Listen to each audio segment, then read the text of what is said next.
Hello विद्यार्थियों, dream classes के online की दुनिया में आप सभी का स्वागत है।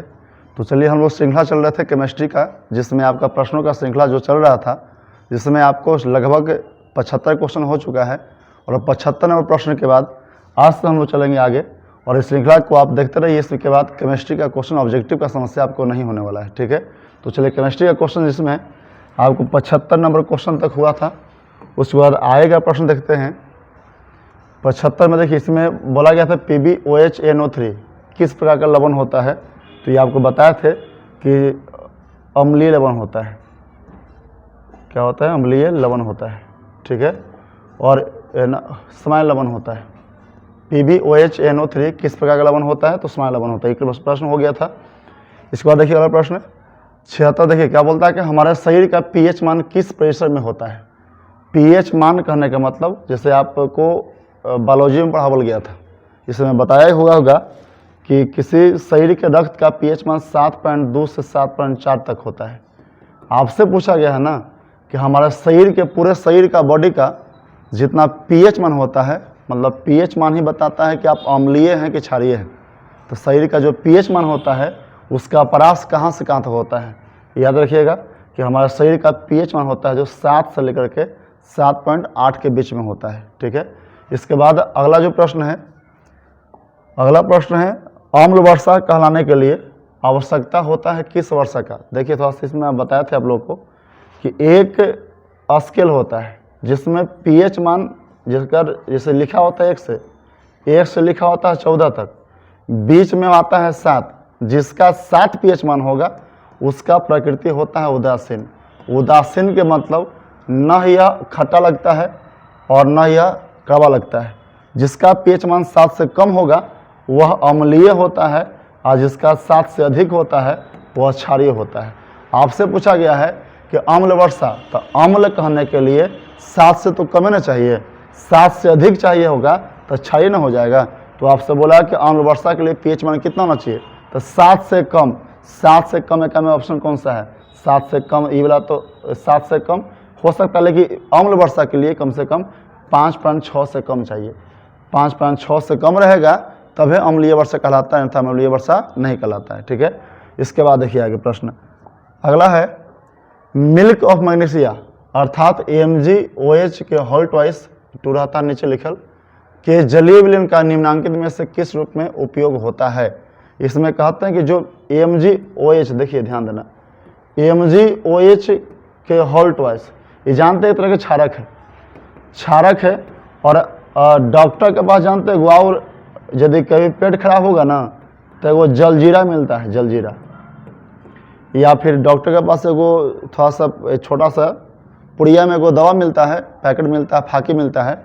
यदि आपके पेट में गैस बनल है या खाना वाना नहीं पचा है तो वो दवा, वो जो जलजीरा टाइप का होता है ना, उसको पीजिएगा ना घोर के, तो पेट में से जितना है ना पदार्थ वो गैस के रूप में शरीर से बाहर निकलता है। ठीक है, तो आपसे बोला गया मिल्क में से करता कुछ है, तो यह वही पदार्थ है जो डॉक्टर के साहब के पास जाते हैं और वहाँ से जो लेके आते हैं आप हैं गैस से निकालने के लिए जो पाउडर लेके आते हैं या केमिकल लेके आते हैं, वह मिल्क में से ही होता है। AmGOH के होल ट्वाइस ही होता है। और इसका काम क्या होता है कि आपके पेट में जो गैस है वो बाहर निकालता है। यानी कभी भी आपका पेट खाली रह गया, मान लीजिए पेट है ये खाली रह गया, तो खाली रहने से क्या होता ना है कि क्या में खाली स्थान में अम्ल की मात्रा बढ़ जाता है। और जब अम्ल बढ़ेगा ना तो इसी में कहते हैं कि धुआंधा ढकार आता है। किसी को पेट में धुआंधा ढकार आ रहा है, समझना कि उसमें अम्ल की मात्रा बढ़ गया है। और अम्ल की मात्रा बढ़ गया है और उसको शरीर से बाहर निकालना अनिवार्य है। ना धुआंधा ढकार से ना खाना पचता है और ना पेट में वह खाना का सही से पाचन हो पाता है। ठीक है, तो जो पेट में जो गैस बनेगा ना, वो अम्ल बनेगा, उसको बाहर निकालने के लिए यही मिलाते हैं क्षारक AmGOH के होल ट्वाइस। तो इसको बोलते हैं जो अम्ल निकालता है, कहा कि जो काम करे उसको, जो उल्टा काम करे उसको एंटी कहते हैं। अम्ल का इंग्लिश होता है एसिड, तो इसका जो अम्ल निकाला हुआ होगा एंटी एसिड होगा, यानी एंटा एसिड होगा। जो ऑप्शन क्या होगा? ऑप्शन नंबर है, देखिए एंटा एसिड। एंटा एसिड है। इस बोला कि मिल्क ऑफ मैग्नीशिया अर्थात AmGOH के होल ट्वाइस के जलीय विलयन का निम्नांकित में से कौन सा रूप में प्रयोग होता है? प्रयोग कुछ में होता है एंटा एसिड में। यह हमारे पेट से गैस का क्या करता है? बाहर निकलता है। ठीक है, उम्मीद ये समझ रहे होंगे कि इसका काम होता है हमारे पेट के गैस को बाहर निकालने के लिए। ठीक है, चलिए आगे देखिए। इसके बाद अगला है विद्युत अपघटनी परिष्करण में अशुद्ध धातु को बनाया जाता है। देखिए कहने का मतलब कि जब भी कोई शुद्ध धातु प्राप्त करना होता है, ध्यान दीजिएगा बढ़िया से, क्या कि क्लास तीसरा चैप्टर में पढ़ना था। बोला कि एक बर्तन लेते हैं और हमारे पास कुछ ऐसा पदार्थ है जिसमें धातु शुद्ध नहीं अशुद्ध है। अशुद्ध कहने का मतलब कि जैसे आप कई तरह से धातु देखे होंगे, जगह में कुछ जैसे मान लीजिए लोहा है, ये लोहा प्योर लोहा नहीं है, कुछ लोहा है ना जो अशुद्धि का मिलावल है। उस अशुद्धि को बाहर निकाल करके जो शुद्ध धातु हमको प्राप्त करना होता है ना, तो उसके लिए जो विधि अपनाते हैं उसको हम बोलते हैं विद्युत अपघटनी विधि कहते हैं। और इसमें हमेशा जो शुद्ध धातु होगा हमेशा वो कैथोड काम करता है। कैथोड के काम करने का मतलब कि यदि किसी बैटरी के रूप में आप बनाइएगा ना, जैसे बैटरी के दो खुटी होता है, एगो प्लस का एगो माइनस का, जो माइनस का होगा उसको बोलते हैं कैथोड। और कैथोड में कुछ होता है शुद्ध है। जैसे बैटरी कहीं भी, मेरे पास बैटरी है या कहीं भी बैटरी देखिएगा ना, तो दो खुटियों का होता है, एगो प्लस का एगो माइनस का, एगो लाल वाला एगो हरा वाला। तो जो हरा का होता है माइनस वाला होता है, ये कैथोड का होता है जिसमें शुद्ध धातु बना होता है। और जो प्लस जो है ना, प्लस चार्ज बैटरी में, यह होता है बना होता है एनोड का, एनोड इसको बोलते हैं। और यह बना होता है अशुद्ध धातु का। किसका? अशुद्ध धातु का। तो आपसे पूछा है कि विद्युत अपघटनी में, यानी कि किसी बर्तन में रह करके दो को खुटी बनावे और दोनों में लाइन लगा देवे, तो जो प्रक्रिया हो रहा है इसको बोलते हैं विद्युत अपघटनी बोलते हैं। इस प्रक्रिया में अशुद्ध धातु को बनाया जाता है कौन सी? कैथोड बनाते हैं, कैनोड बनाते हैं। तो अशुद्ध को बनाते हैं कैनोड, अशुद्ध धातु होता है उसको क्या बनाते हैं? कैथोड। तो आपसे पूछा अशुद्ध को तो क्या बनाते हैं? कैथोड की एनोड, तो एनोड कहिएगा। ठीक है, ये जो आपका है अशुद्ध धातु से बनाते हैं एनोड, और जब शुद्ध धातु होता है तो क्या बनाते हैं बाबूआ? कैथोड बनाते हैं। ठीक है, वो मेरे इसको याद कर लीजिएगा। तो ये आप नहीं, इसका ऑप्शन क्या हो जाएगा आपका? ये ऑप्शन हो जाएगा। ठीक है, आगे इसके बाद देखिए अगला प्रश्न है, अधिकतर धातुओं के ऑक्साइड क्या होते हैं? जो भी धातु होते ना है, धातु का जो ऑक्साइड होता है, याद रखिए बढ़िया, रट दीजिएगा बढ़िया से, कि धातु मतलब जैसे Mg है ये भी धातु है, Ca है ये भी धातु है, Al है ये भी धातु है। इसके ऑक्साइड MgO, CaO, Al2O3 जितना एक साथ O लगेगा ना, इसी को बोलते हैं धातु का ऑक्साइड। और धातु का ऑक्साइड हमेशा क्षारकीय होता है। क्षारकीय यानी कभी इसको जीभ पर रखिएगा ना तो खट्टा ना लगेगा, कड़वा लगता है, कड़वा। और जब किसी पदार्थ को आप खा रहे हैं और खाते खाते मुंह अठाई जाए तो समझना को क्या बोलते हैं? कड़वा स्वाद को होते हैं। कड़वा स्वाद होता है धातु में, वह स्वाद कैसा रहेगा? क्षारकीय प्रवृत्ति का होगा। ठीक है, इसके बाद देखिए आगे, मतलब इसमें ऑप्शन क्या हो जाएगा आपका? C option. अधिकतर धातु के ऑक्साइड क्या होते हैं? क्षारकीय होते हैं। ठीक है, तो इसके बाद देखिए अगला, निम्नलिखित में कौन सबसे अधिक अपक्रियाशील धातु है? निम्नलिखित में जो सबसे अधिक क्रियाशील धातु है बताइएगा। मैं देखिए, आप यदि हमसे केमिस्ट्री का क्लास किए होंगे तो केमिस्ट्री का क्लास करने में ये कोड बताए थे, याद होगा, लिकवा सरकाना, लिकवा सरकाना, यह बताए थे। इसमें कहे थे ना कि लिकवा सरकाना मगल मंजन कर, मगल मन जन कर, फेकड़ कोनी, ये कोड पहला लेसन में है पढ़ना, फेकड़ कोनी, टीना, सीसा, हाइड्रोजन, तांबा। जो ये क्रम है ना, एक में कहते हैं जो ऊपर से नीचे में आएंगे सबसे अधिक क्रियाशील ई वाला, उससे कम ई वाला, उससे कम ई वाला, उससे कम ई वाला। इधर में जा रहा है तो कम जा रहा है, ये कमते हुए जाता है, सबसे अधिक क्रियाशील ऊपर है, फिर इधर में कमते जाएगा, कमते जाएगा। ठीक है, तो आपसे बोला कि सबसे अधिक क्रियाशील कौन है, तो बताइए में सबसे ऊपर कौन है? जो सबसे ऊपर रहेगा वही अधिक क्रियाशील तत्व होगा। तो इसमें जितना है चारों में सबसे ऊपर के है, इससे ऊपर इस सब में से कोई है का? नहीं है। तो सबसे अधिक क्रियाशील क्या हो जाएगा? के हो जाएगा। आपको ये ऑप्शन नंबर कितना? डी, पोटेशियम, के को बोलते हैं पोटेशियम ना। अब इसमें बोलता है सबसे कम क्रियाशील कौन होगा, तो इसमें ढूंढना है कि जो सबसे नीचे होगा इस सब में से, तो ढूंढिए। तो के सबसे ऊपर, उसके बाद कुछ आएगा लिकवा सरकाना, एन भी आ गया, देखिए एन भी आ गया, और उसके बाद सी ए लिकवा सी ए भी ऊपर है, सबसे नीचे कुछ है एम जी है। यदि आपसे पूछता सबसे कम क्रियाशील तो कौन हो जाता है? M G. सबसे अधिक बोला है तो जो सबसे ऊपर रहेगा सबसे अधिक क्रियाशील, जो सबसे कम रहेगा सबसे कम क्रियाशील। आपसे पूछा है सबसे अधिक क्रियाशील कौन होगा, तो क्या हो जाएगा? ऑप्शन आपका डी हो जाएगा, पोटेशियम हो जाएगा। ठीक है, आगे देखिए इसके बाद अगला प्रश्न है, किस रासायनिक यौगिक को गर्म करने पर प्लास्टर ऑफ पेरिस बनाया जाता है? ये भी अध्याय पढ़ना था दूसरा में, कि किस पदार्थ को हम गर्म करेंगे तो बनेगा प्लास्टर ऑफ पेरिस। तो प्लास्टर ऑफ पेरिस बनता है जिप्सम से। किससे बनता है? जिप्सम से।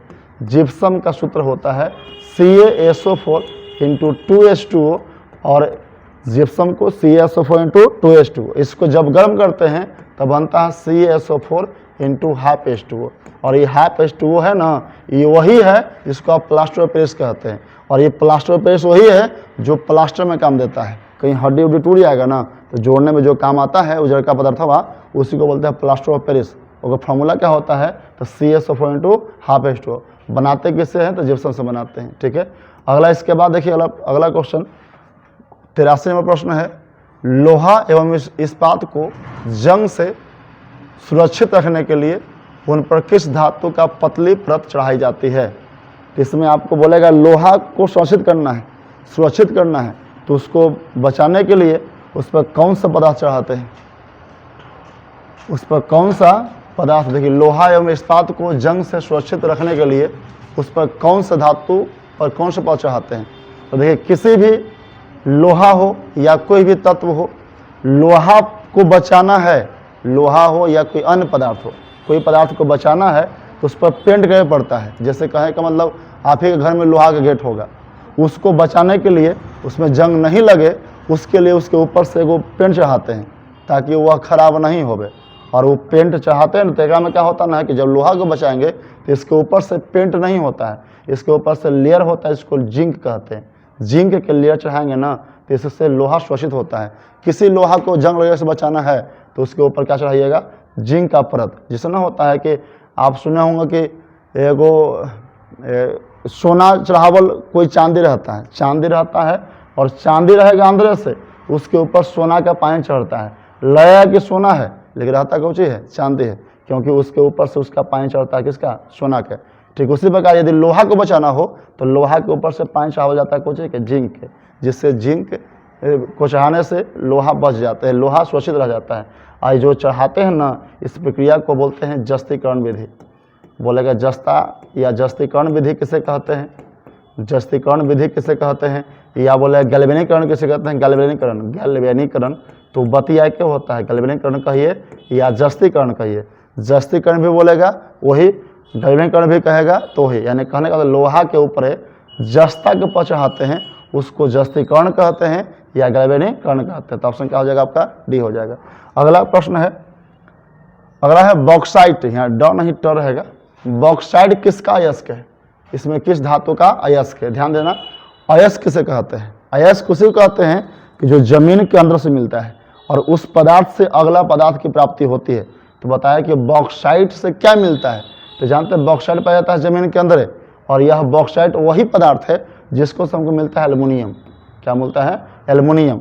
बॉक्साइट जमीन के अंदर होगा, लेकिन उसको कंपनी में ले जा करके उसको सही से करते हैं और उससे क्या बनाते हैं? एल्युमिनियम बनाते हैं। तो ये बोला किसका अयस्क है?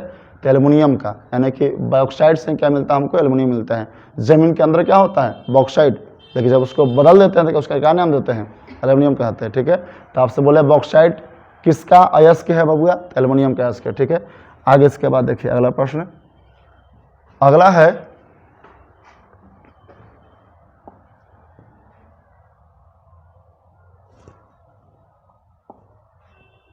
है निम्नलिखित में कौन अधातु है? अधातु के देखिए कोडवर्ड होता है, अधातु का नहीं उपधातु कोडवर्ड होता है। यहाँ याद कर लीजिए आराम से इसे। अधातु का में आएगा खाली कार्बन आएगा। कार्बन जो आता है यह अधातु होता है। ऐसे क सी जी टीना सीसा, क सी जी टीना सीसा, या क सी जी यहाँ से देखिए कोड़ाव होता है और लंबा होता है। क सी जी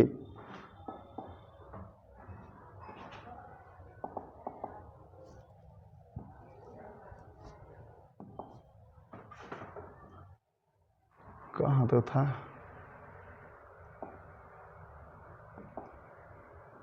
देखिए यहाँ क सी जी अस सब टिपो होता है, असब टिपो।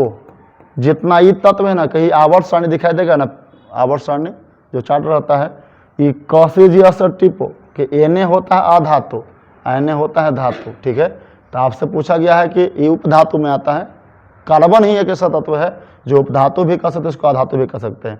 बोले इसमें कौन सा अधातु है, याद रखना है कुछ होता है सी, जो क्या है अधातु होता है, ठीक है। इसके बाद अगला देखिएगा, अगला है कार्बन क्या है, कार्बन धातु है क्या अधातु है, वही तो पता है, कार्बन क्या है अधातु है, ठीक है।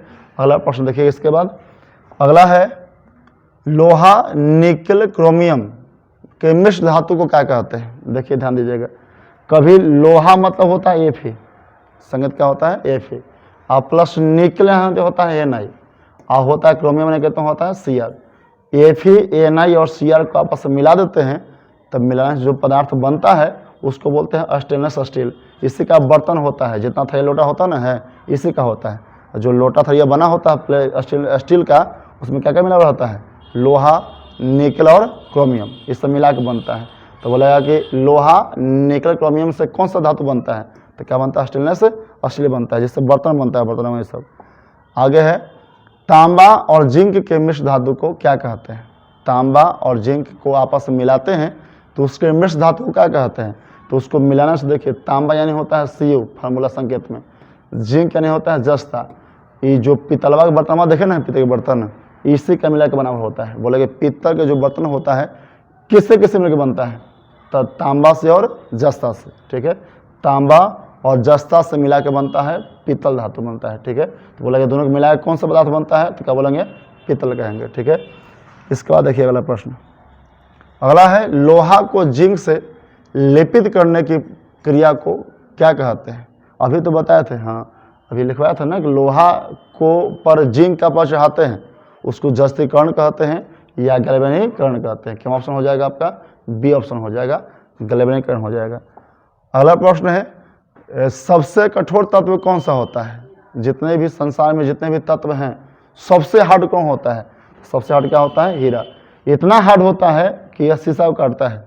कहीं फोटो मोड़े वाला जगह होता है, वहाँ यदि देखिएगा तो कलम के बुट्टी में रहता लगा बल, ये तो निखुर नोखी टाइप का रहेगा, और उसे पूरा शीशा करता है। तो हीरा सबसे हार्ड होता है। बोले सबसे कठोर कौन होता है, तो क्या बोलेंगे हम लोग, हीरा कहेंगे, ठीक है। आगे इसके बाद देखिए अगला प्रश्न है पीतल है, पीतल धातु है अधातु है या मिश्र धातु है। अभी तो बताया कि दो मिलने से बनता है, Cu प्लस किससे, जलन से था ना, तो मिले से बनता है, उसको क्या बोलते हैं, मिश्र धातु कहते हैं। जो दो गो से मिलकर बनता है उसको क्या बोलते हैं, मिश्र धातु कहते हैं। 91 नंबर के प्रश्न का उत्तर हो गया सी ऑप्शन।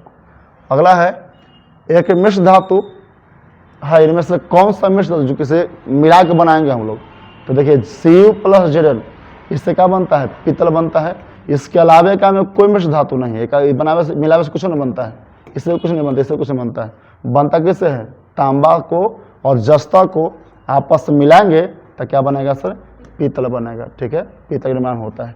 इसके बाद देखिए अगला प्रश्न देखिएगा, अगला हेमाटाइट किस धातु का अयस्क है। हेमाटाइट देखिए जैसे अयस्क बताया ना कि जो जमीन के अंदर होता है, हेमाटाइट हो जाए, मैग्नेटाइट हो जाए, मैग्नेटाइट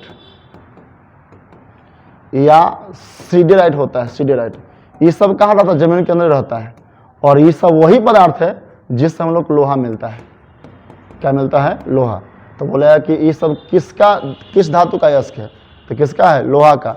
और लोहा का संगत कुछ हुआ है, Fe होता ना है, तो Fe से हेमाटाइट जो है यह किसका अयस्क है, तो किसका अयस्क है सर, लोहा का अयस्क है। किसका है, लोहा का अयस्क है, ठीक है। लोहा का, तीनों में से क्यों पूछेगा, तो हेमाटाइट पूछे, मैग्नेटाइट पूछे या तो सीडेराइट, क्या होता है, लोहा का अयस्क होता है। आगे इसके बाद निम्नलिखित में से किसे चाकू से काट सकते हैं।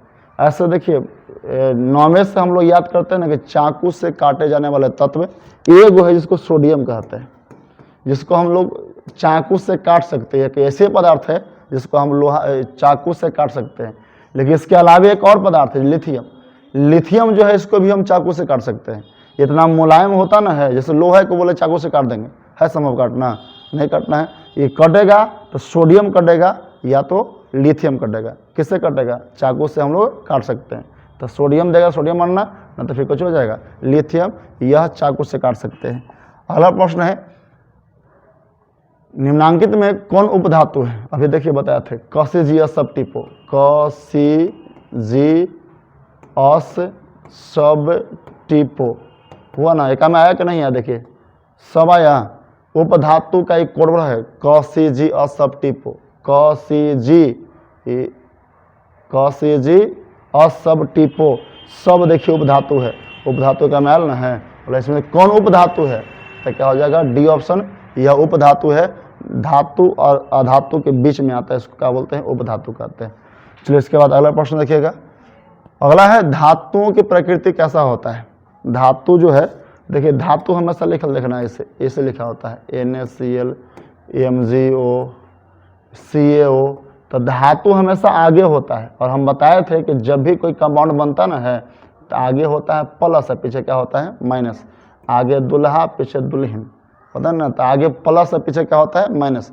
तब बोलेगा धातु का आवेश कैसा होता है, प्रकृति कैसा होता है, धनात्मक ऋणात्मक उदासीन में से कोई नहीं, क्या हो जाएगा धनात्मक हो जाएगा, ऑप्शन नंबर ए हो जाता है। ठीक है, अगला देखिएगा, में 4 प्रश्न और बच रहा है। 97वां प्रश्न देखिएगा क्या में बोला, निम्नलिखित में कौन सा पदार्थ ऑक्सीजन से संयोग नहीं करता है। इनमें से कौन सा पदार्थ को ऑक्सीजन से मिलाएंगे तब कोई प्रक्रिया नहीं करता था। देखिए आप किसी तरह का कोई धातु अपने पास रखिए, लोहा रखिए, चांदी रखिए, या एल्युमिनियम रखिए या तांबा रखिए, सब कुछ ना कुछ पक्का नष्ट होता है। लेकिन आदमी क्या करता ना है कि सर एक को प्रयोग करता है गोल्ड का। इस गोल्ड का महंगाई इतना ज़्यादा इसी चलिए हो गया है कि यह ऐसा धातु जिसको पहनने से यह कभी क्षति नहीं होता है, और इसका विशेष चमक भी होता है, यह हाल ही नष्ट नहीं होता है। बाकी जितना भी पदार्थ है वह O2 से मिलेगा और क्षति होगा। लोहा जंग काहे लगता है, काहे कि लोहा में O2 की मात्रा मिलता है और क्षति होने लगता है, लेकिन यह जंग नहीं लगता है तो क्षति नहीं होता है। तो इसमें बोला कौन सा पदार्थ O2 से संयोग करता है, संयोग नहीं करता है, तो क्या नहीं करता है सर, गोल्ड नहीं करता है। गोल्ड है, सोना है जो O2 संयोग नहीं करता है। आगे है शुद्ध सोना का व्यक्त किसे कहते हैं। जो शुद्ध सोना होता है उसको क्या कहते हैं, क्या कैरेट के हैं, तो 24 कैरेट के शुद्ध सोना होता है। लेकिन हम लोग उपयोग करते हैं जो कोई ज्वेलरी, तो या तो 22 का होता है या तो 18 का होता है, कभी 24 नहीं। 24 का सोना उपयोग करने पर वह सोना थोड़ा सा मुलायम रहता है, वो हाली कटेगा उटेगा नहीं, तो वो 24 का भी महंगा पड़ जाता है। कभी सोना 24 कैरेट का हम लोग धातु का प्रयोग नहीं करते हैं, होता है सोना 24 कैरेट का, लेकिन जिस हम लोग आभूषण का प्रयोग करते हैं वो आभूषण 24 का नहीं होता, या तो 22 या तो कितना होता है 18 का होता है। आगे इसके बाद देखिए अगला है विद्युत बल्ब का तंतु। विद्युत बल्ब यानी कि वही बल्बा के फिलामेंट किसको बोलते हैं, बॉल में लगा होता है इसे फिलामेंट, यह किसका बना होता है, टंगस्टन का बना होता है। ऑप्शन नंबर क्या हो जाएगा बी, टंगस्टन का बना होता है।